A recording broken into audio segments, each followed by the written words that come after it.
So, Professor, welcome to WOM, and thank you for your nice presentation that you gave to us, and also for agreeing to this interview.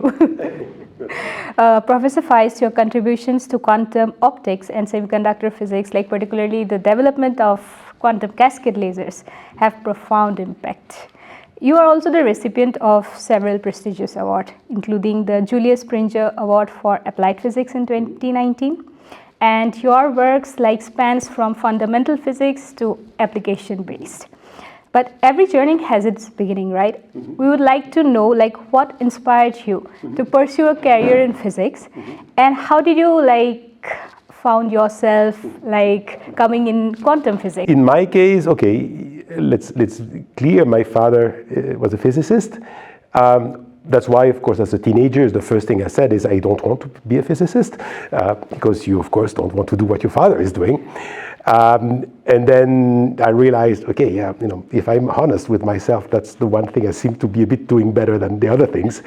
But of course, it sort of came as, I think as for many of us, you sort of like certain things when you're young, and playing with Legos, like many of us did. In a sense, there are two things which really got me fascinated when I was a youngster. One was electronics. So because electronics, you have your soldering iron, you can do stuff, and you can try, and then you burn your circuit, you're unhappy, and then you learn that you have to be careful. And the other thing was I sort of fascinated by sailboats, and I was building model sailboats. And then, of course, the question is, you try to optimize them to be fast enough. So in a sense, those were the two things that really got me very excited. That is, in a sense, you won't say for my more, I would say, engineer side.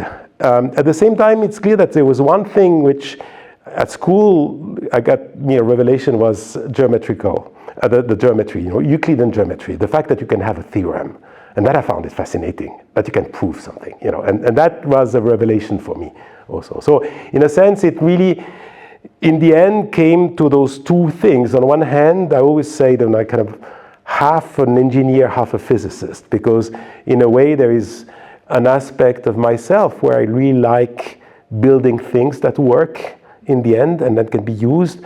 But at the same time, I really like this fundamental aspect, understanding deeply why those things work, where does it come back to this kind of basic questions. And so in the end, I can see that in the end, I was lucky that in the end I could sort of get those two things together, but it was not always obvious that it would work. And how do you chose quantum optics? I don't know to which extent it played a role or not, but when I was 7 or 8, my father was not really speaking too much about his job. So it was his job, so he was not really talking about it too much. But I could follow him, and he showed me his laser. I was like, wow, this is great. And then, as I said, I was sort of playing a lot with his electronics. And then when in EPFL, where I was doing my studies, I was looking for PhD position. There was this professor, my advisor, Franz Karl Reinhardt, he was doing optoelectronics. And I thought, oh, that's nice, because it has the electronics on one side and kind of the optics on the other. And I really liked that idea. And at the time, when I was studying, I remember we had the visit of Rodney Loudon, the author of the famous quantum optics book. He gave a few set of seminars, and he talked about squeeze states, and then I was like, wow, that's just amazing. I love that idea. But it's those things at the time I could not work on them because the topic was not really lending itself to it. But I really liked the idea. So in the sense, those were kind of the elements. So you are very much you have pioneered quantum cascade lasers.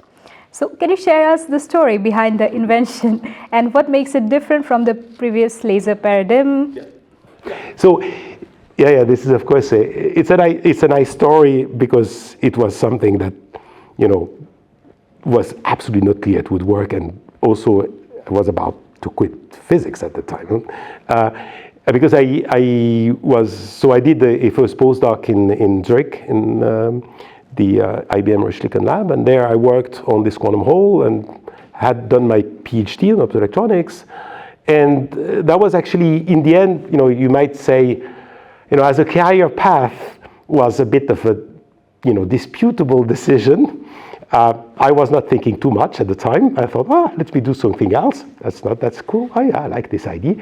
But it was very good in the end because it taught me another aspect that I didn't know afterwards. And then when I apply through IBM, I was looking for a job, and then I heard that Federico Capasso was looking for someone, and he was definitely looking for someone to develop an intersuband laser.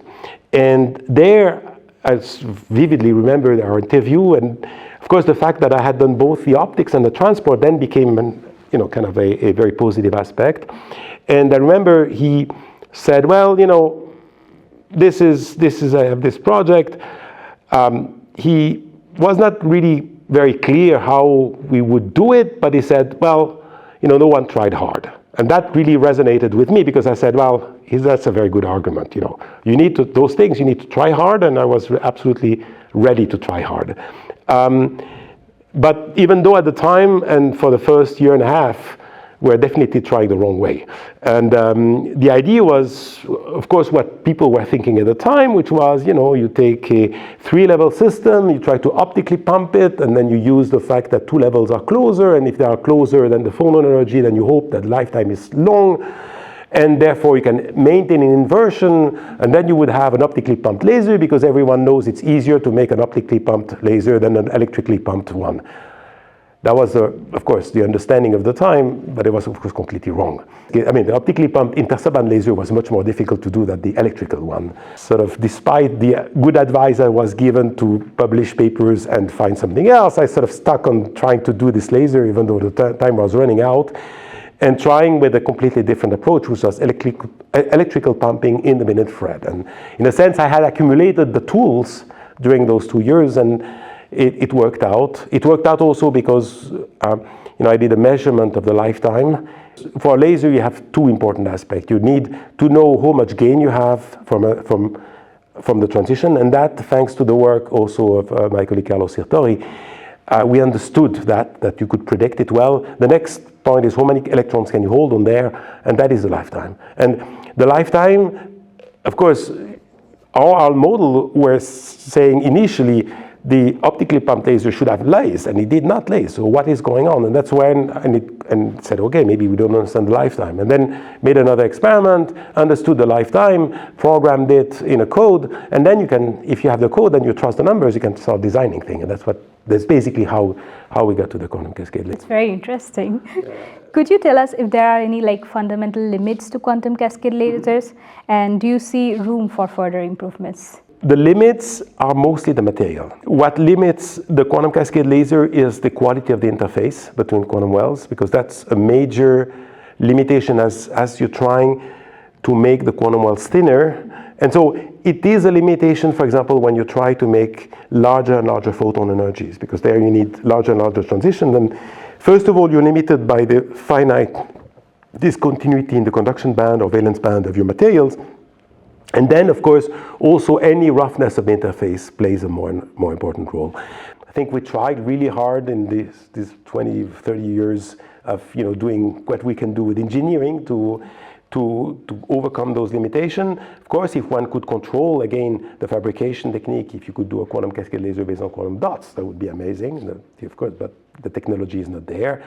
It remains a very interesting device, and the quantum walk laser that we just quantum walk comb that we just came up with is again an example of showing it's something that is more general than a quantum cascade laser, but in a sense you could see it so well because the quantum cascade laser has this amazing feature of where you engineer and understand the lifetimes and the transport.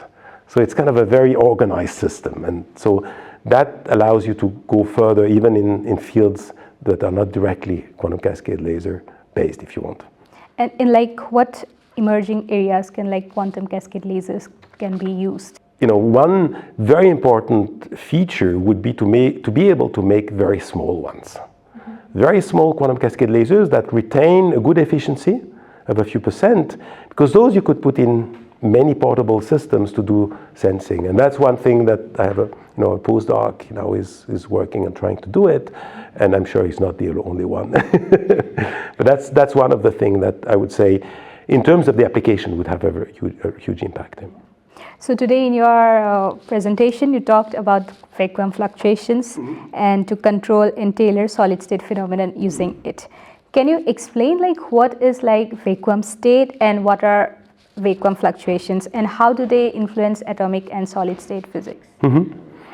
I mean, what is fascinating about those vacuum fluctuations is they are really the expression of quantum mechanics, really in the deep way. It means quantum mechanics tells you in the end, if I take a pendulum and I try to stop it, I cannot really fully stop it because it will always have this fluctuation in position and momentum. And so it's exactly the same thing with the electromagnetic field. The electromagnetic field, you can try to make it as small as possible by lowering the temperature and turning off all sources, but then there's still this thing that stays. And that fluctuation is there, was really something that was extremely conceptually important. Already when of course the lamp shift was measured, it was a revolution because people realized I cannot just think of the atom as an isolated thing and separate the radiation. I mean, the radiation and the matter are kind of the same thing, if you want. They are connected. And really what we're trying to do with this vacuum fluctuation controlling solid state matter is, of course, expand that idea to now some solid state system and try to see that it's a complete field where people have not really thought too much about, because of course for a number of cases it simply doesn't do anything, but there are cases where it actually could really induce something, and that's of course quite exciting. Also because in the end, if you think about quantum computers, you try to minimize all sorts of noise, and then vacuum fluctuations are always there, And so that's something that might also play a large role in that type of application. So using this quantum fluctuations, you could able to break the quantization of quantum Hall effect. So why is this important? I think there are two aspects to it. One is, of course, whenever the quantum Hall is, of course, very important because the quantum Hall is also our standard of resistance for the SI units. It's a secondary standard. And I think when you build a set of units, and you need to understand what the limitations are. And it's, of course, so far people have claimed, or with good reasons also, with theoretical reasons, that these limitations of the quantum Hall are understood. Now it is still interesting to understand, have they really thought about everything, and aren't they a possible correction due to the vacuum fluctuations? After all, the corrections of the 1s-2s transition of the hydrogen atom was 1 gigahertz. I remember, talking to experts in the quantum Hall who were actually interested in saying, well, it's not totally clear that there's no so-called radiative corrections to the quantum Hall, because a number of other fundamental phenomena have radiative corrections. So in that sense, I think there's a fundamental interest in seeing to which extent to understand better, let's say, the limitations that are perhaps coming from connection to the vacuum fluctuation. But at the same time, we've shown that you can actually also do positive things like controlling stripes and induce states that would not appear otherwise. And when we control the stripes, we are doing it in a unique way, which is better than any other way that has been shown so far. So it's there, the vacuum fluctuation is doing something that you cannot do with anything, at least as good with any other way. So I find it really nice. It's of course to push this vacuum fluctuation as being kind of just a source of annoyance into something that allows you to build new states in a way that you could not do before. Your research work also involves strong light matter coupling, right? how hard or like difficult is it to achieve this regime? It's a good question, because in a way, there are now, I think, researchers that have shown that there are very, I don't want to say simple systems, but in a way, systems that are not so complicated to achieve that regime. And in the end, it's really, you take a very strong optical transition, put it, you couple it to a resonator, and that's it. You can have this collective excitation, which has this very high, very, very strong light matter coupling. So I think that's why the next important question is, yes, and what do you do with it? That's where I think then, that's why we're going in that direction, if you want. So, like in recent times, there have been many researches going on in quantum optics, semiconductor physics. So like, what do you think, like, where do you see, like, in the next 10 years, do you think like this field will be evolving? I think the field, of course, there is this very strong work done on all these 2D materials, which is absolutely fascinating, of course. There, the challenge, I think, is to see how can we translate, those fantastic samples done with Scotch tape to something that is produced, more in an industrial form.